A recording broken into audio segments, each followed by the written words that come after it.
লন্ডনে এলাকা ভিত্তিক কিছু মেলা হয়, প্রতি বছর হয় না, মাঝে মাঝে আর কি হয়।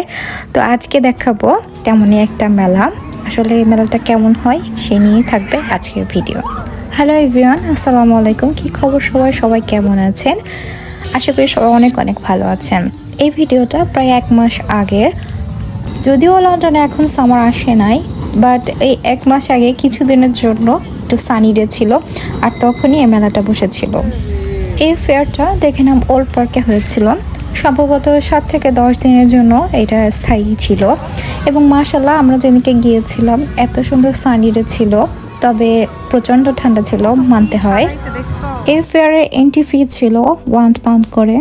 তবে উইন্টার ওয়ান্ডারল্যান্ড অথবা যে কোনো ফেয়ার আমার কাছে মোটামুটি একই রকম লাগে। আমি বেশ কয়েকটা ফেয়ার দেখেছি, কেন জানি সব কিছু একই রকম মনে হয়। হয়তো ওখানে সব কিছু বেশি থাকে বা বড় থাকে, বাট এখানে সব কিছু হয়তো ছোট আকারে করা হয়েছে, এই আর কি। আমাদের এই পার্কটা আসলে অনেক বড়। পার্কের একটা সাইডের খুব অল্প অংশ নিয়ে এই ফেয়ারটা করা হয়েছে, আর এখানে বেশ কিছু খেলাধুলার ব্যবস্থা করা হয়েছে বাচ্চাদের জন্য। বেশিরভাগটাই ছিল আসলে বাচ্চাদের জন্যই। এই যে রাইডটা এখন আপনাদেরকে দেখাচ্ছি, উইন্টার ওয়ান্ডারল্যান্ডে কিন্তু সেম রাইডটাই ছিল এবং অনেক কালারফুল। বাট আচ্ছা, আরেকটা কথা, উইন্টার ওয়ান্ডারল্যান্ডে তো রাতের বেলায় অন্যরকম লাইটিং, অন্যরকম ব্যাপার স্যাপার। বাট এখানে রাতের আসলে কোনো ভিউ পাওয়ার উপায় নাই, কারণ এটা 6টার মধ্যে ক্লোজ হয়ে যায়। তো আসলে সকাল থাকতে থাকতেই, অর্থাৎ বেলা থাকতে থাকতেই মোটামুটি সব ক্লোজ, এই জন্য রাতের ভিউ একেবারেই নাই। সো দিনের বেলায় সব বাচ্চারা এসে রাইড করছে, এবং এই রাইড করার জন্য টোকেনের ব্যবস্থা আছে। এই টোকেনগুলো আপনাদের কিনতে হবে, এবং প্রত্যেকটা রাইডের জন্য হয়তো 3টা বা 5টা করে টোকেন লাগবে, সেই হিসেবে দিয়ে আপনি রাইডে উঠবেন, এরকম আর কি। সো এখানে এরা গাড়ি চালাচ্ছিল। আমার হাজব্যান্ড আমাকে বলছিল তুমি গাড়ি চালাবা কিনা। সো আসলে একা একা কোনো কিছুই মজা লাগে না, যেহেতু সে কোনো রাইডে উঠতে চায় না, আর আমার একা একা তেমন একটা ভালো লাগে না। সো বাচ্চাদের এই সব জায়গায় খেলতে দিয়ে বাবা মারা একেবারে নিরিবিলি বসে থাকে। এখানে আসলে টাইমের কোনো ধারাবাধা নেই, বাচ্চারা যতক্ষণ মন চায় ততক্ষণ তারা খেলতে পারবে। সো আসলে এটা একটা খুবই ভালো আমার কাছে মনে হয়, কারণ বাচ্চারা একটা রাইড পছন্দ করলে দেখা যায় যে ওটাই উঠতে চায় বারবার। সব রাইডের জন্য আবার এক না। আপনারা যেটা দেখতে পাচ্ছেন বড় বড় করে, এই যে এইরকম ধরনের কয়েকটা আছে টেন্ট, এই টেন্টগুলোতে বাচ্চারা মন খুশির মতো খেলতে পারে। এটা কিন্তু 2 লেয়ারের, অর্থাৎ দোতলা টেন্ট। সো এখানে বাচ্চারা খুব মজা করে খেলছিল। আর কিছুটা দূরে এখানে পানির মধ্যে এই বাচ্চাগুলো বল নিয়ে খেলছিল। ফার্স্টের দিকে খুব কম লোক ছিল, কিন্তু পরবর্তীতে বাচ্চারা এই রাইডটা এত পছন্দ করে, তখন দেখি যে টাইমটাও কমিয়ে দিয়েছে এবং বারবার এক একজনকে ঢুকাচ্ছিল আর কি। আর এই রাইডটার মজা হচ্ছে, কেউ দাঁড়াতে চাইলে উল্টা আরও পড়ে যায়। সো আমার কাছে বেশ ভালো লাগছিল। ছোট বাচ্চাদের যারা আর কি খুবই ছোট, তারা এই ধরনের মাইল্ড রাইডে উঠছিল তাদের বাবাদের সাথে। তো কথা বলতে বলতে আমাদের খাওয়ার সময় হয়ে গিয়েছে। আর একটা ভালো ব্যাপার হচ্ছে এখানে হালাল অপশন আছে।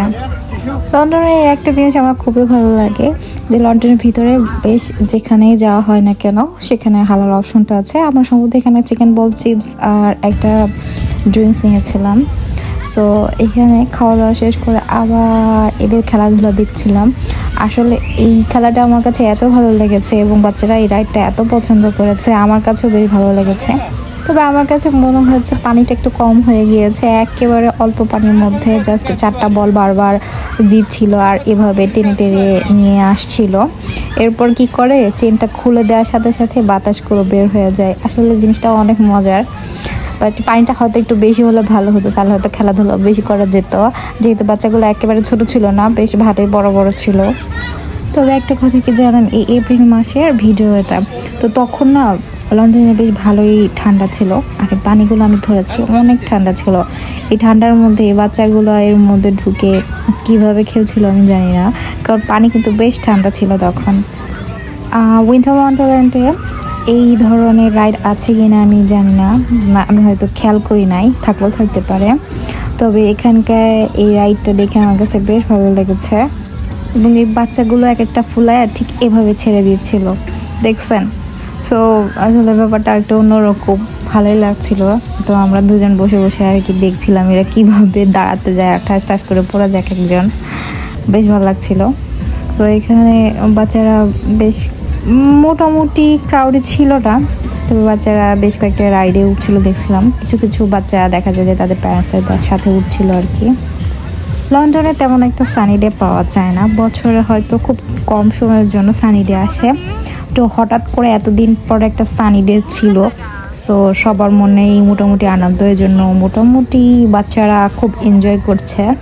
আর এই যে রাইডটা দেখতে পাচ্ছেন, এই রাইডটায় আমি আমার হাজব্যান্ডকে অনেক অনুরোধ করেছিলাম যে আমি এটাতে উঠবো, বাট সে কোনোভাবে রাজি হয় নাই। পরে আমার সাথে একটা ভাবি উঠেছিল, এই যে ভাই টিকিট কাটছে, ভাইয়ের অনুরোধে আসলে ভাবি এই রাইডে উঠেছিল, কিন্তু পরবর্তীতে আসলে তার ভয় করছিল। আমার পরে খারাপ লাগছিল ব্যাপারটা যে আমার কারণে সে উঠেছিল, কিন্তু তার কাছে একটুও ভালো লাগে না এই রাইডটা, সে এনজয় করতে পারে নাই। বাট আমি আসলে এনজয় করেছি। আমি যে কোনো রাইডে আমার কাছে খুব ভালো লাগে, বিশেষ করে এই ধরনের একটু উঁচুতে যে রাইডগুলো হয় আমার কাছে বেশ ভালো লাগে। এই ছিল লন্ডনের একটা ছোটোখাটো ফেয়ারের গল্প।